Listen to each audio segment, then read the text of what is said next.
ಬಹಳನೇ ಮಿಸ್ ಮಾಡ್ಕೊತಾ ಇದ್ದೀವಿ ನಾವು. ಅದೇ ಹೇಳ್ದಲ್ಲ, ಅದೇನೆಲ್ಲ ಡೆಸ್ಟಿನಿ ಫೇಟ್ ಬರೆದ್ಬಿಟ್ಟಿದೆ ಅದು ಹಿಂಗೆ ಅಂತ ಅಂತ.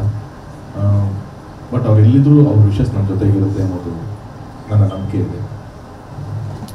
ನನಗೂ ಮನಸ್ಸಲ್ಲಿ ಅಷ್ಟೇ ಗೌರವ ಪ್ರೀತಿ ಅವ್ರ ಮೇಲಿದೆ. ಸೊ ಈಗ ನನ್ನ ತಂದೆ ಮೇಲೂ ಅಷ್ಟೇ ಅಪಾರವಾದ ಪ್ರೀತಿ ಗೌರವ ಇದೆ. ಅವ್ರು ಎಲ್ಲಿದ್ರು ಆಶೀರ್ವಾದ ಮಾಡ್ತಾರೆ.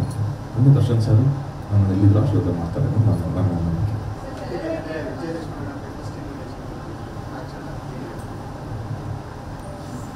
ಅದೇ ನಾನು ಅವ್ರು ಸಾರ್ನ ಮೀಟ್ ಮಾಡ್ತೀನಿ. ಫಸ್ಟ್ ಅಲ್ಲೇ ಮನೆಗೆ ಹೋದೆ ನಾನು.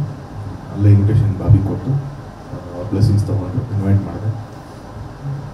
ಅವರು ಇರುವಂಥ ಪರಿಸ್ಥಿತಿನಲ್ಲಿ ಹಿಂಗೆ ಒಳ್ಳೇದಾಗಲಿ ನಿಮಗೆ ಅಂತ ನಾನು ಬರ್ತೀನಿ ಅಂತ ಹೇಳಿದ್ರು. ಬಟ್ ಸಿಚುವೇಶನ್ ನಮಗೂ ಹೇಗಿದೆ ಅಂತ ಗೊತ್ತಲ್ಲ. ಸೊ ಅದನ್ನೇ ಹೇಳ್ತೀನಿ, ನೀವು ಬಂದು ಬ್ಲೆಸ್ ಮಾಡಿ ಬಾಬಿ ಅಂತ ಹೇಳ್ತೀನಿ. ಆಯಿತು ಅಂತ ಹೇಳಿದ್ದೀನಿ.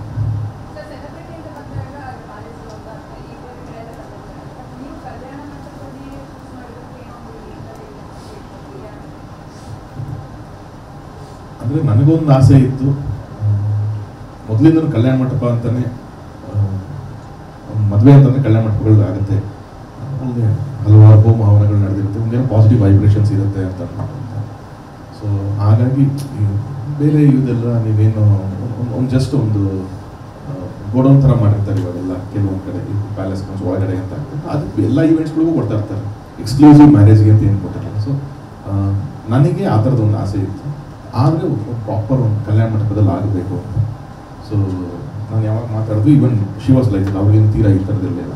ನಮ್ಗೆ ಯಾವಾಗಲೂ ಇಶ್ಯೂಸ್ ಏನಾಗುತ್ತೆ, ಯಾಕೆ ಎಲ್ಲರೂ ಅಲ್ಲಿ ಪ್ಯಾಲೇಸ್ಗಳು ಹೋಗ್ತಾರೆ, ಮೇಜರ್ ಪಾರ್ಕಿಂಗ್ ಫೆಸಿಲಿಟೀಸ್ ಸಿಗುತ್ತೆ ಬಿಗ್ ವೆಡ್ಡಿಂಗ್ಸ್ ಆದಾಗ. ಅದು ತುಂಬ ದೊಡ್ಡ ಇಶ್ಯೂ ಆಗುತ್ತೆ ಪಾರ್ಕಿಂಗ್ ಅಂತ ಅನ್ನೋದು.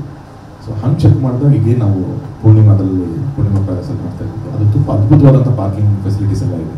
And main road connectivity ನಿಮಗೆಲ್ಲನೂ ಚೆನ್ನಾಗಿರೋದ್ರಿಂದ Kalyana Mantapa ಆಗಿರೋದ್ರಿಂದ ಅದು ಎರಡು ಡಬಲ್ ಚೋಟ್ ಇದು, ಅದು ನಾವು ಸಿಂಗಲ್ ಮಾಡ್ಕೊಂಡು ನಾವು